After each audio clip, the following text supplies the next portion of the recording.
మీరు ఎందుకు పుట్టారో తెలుసా? ప్రేమతో. మిమ్మల్ని ఎందుకు పోషిస్తున్నాడో తెలుసా? ప్రేమతో.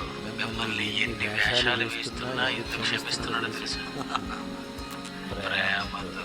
ఆయన ప్రేమతో నిన్ను కావాలని కోరుకుంటే నువ్వు ఆయన మీద ప్రేమతో ఏం చేసావో ఈ రాత్రి చెప్పు. దేవుడికి ప్రేమ ఉంది కనుక ప్రేమ చేత కావాలనుకున్నాడు కనుక 60, 70, 80 సంవత్సరాలు మారకపోయినా నీ గురించి ఆయన ఎదురు చూస్తున్నాడు ప్రేమతో. ఇక్కడ ఇంతమందికి మంచి మాటలు చెప్పాలని 5 రోజులు సెమినార్ ఏర్పాటు చేశారు. ఎందుకో తెలుసా? ప్రేమతో. ఇది ప్రేమతోనే జరుగుతుంది. ఇది ప్రేమ విప్లవం. యేసు ప్రేమతోనే అందరిని క్షమించాడు, ప్రేమతోనే అందరిని మార్చాడు. నువ్వు పాపం చేస్తున్నా నాకు అవసరం లేదు. నువ్వు కూడా అలాగే తన